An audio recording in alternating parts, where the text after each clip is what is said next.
This short video is just to show you the difference between the standard sewing machine and the walking foot sewing machine. The walking foot sewing machine is normally by the door and the standard one in the middle, but not all the time. The standard sewing machine is straight stitch only, industrial, and you can see that there are one set of teeth here gripping the fabric as it moves along underneath. So it's just the bottom layer, and you'll see these on your normal domestic sewing machines. We go around here to the back. The only thing operating this foot is the lifting up and the lifting down, and then there's foot pressure, which you can adjust, but I wouldn't advise it unless you have to here. That's the adjuster for the foot pressure, just so you know. Over here is the walking foot industrial. Now there is a marked difference. If I lift up the sewing machine foot, there are the bottom teeth there. But also, this here is a set of teeth. Here, you can just see them underneath. So it grips the bottom and the top fabric when you're putting layers through. This means that when you're doing a long run of fabric, it should match at the start and at the end.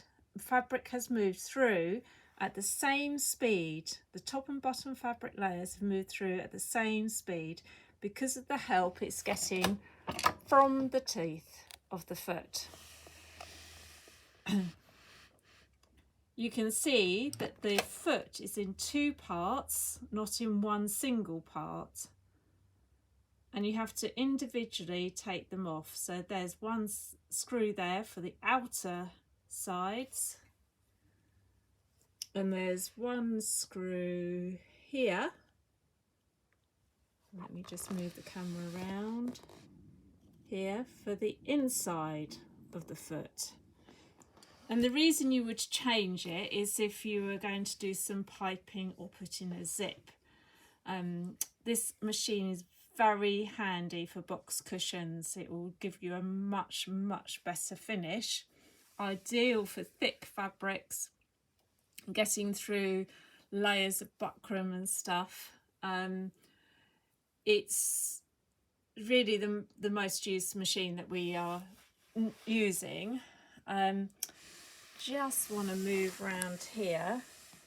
You can see the mechanics of the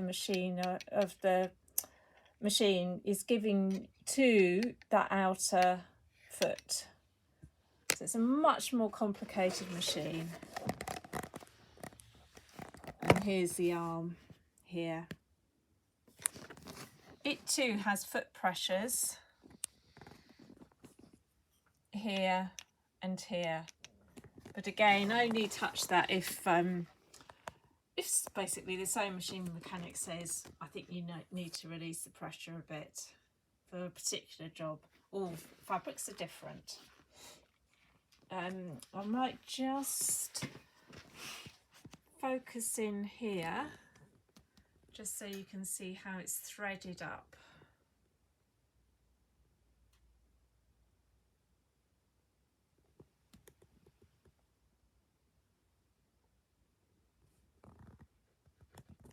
So don't forget, thread through that bit, and the needle you thread from left to right.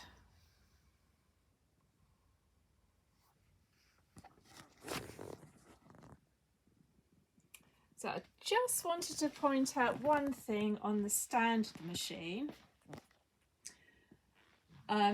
It's not quite as standard as I'd let you believe. this machine in particular has a very high lift on the foot. It goes that extra bit. So if we have, say, velvet curtains that are thickly interlined, that need the pleats sewing in, this may end up being the better machine because you can physically fit all the fabric underneath to get it sewn.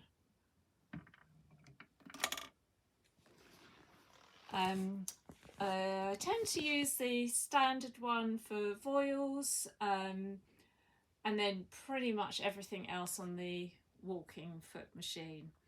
The standard one, if you end up doing linings on it, that's absolutely fine. It doesn't need to be that precise, but obviously the curtain linings, that is. But the walking foot machine does do a better job of blind linings and pretty much everything else, like pattern matching, just generally gripping the top of the top fabric layer and the bottom fabric layer just gives you a better job. I wouldn't use this walking foot machine on dressmaking fabrics at all. It's just not needed and it will end up chewing them. Whereas the standard one, you could probably get away with dressmakers fabric or thin fabrics. You may need to change the needles. We do use very thick needles compared to what you use for dressmaking. Just something to be aware of. I don't think I've even got thin needles in the drawers, but yeah. Okay, hopefully you'll understand the difference between the standard sewing machine and the walking foot sewing machine. Thank you.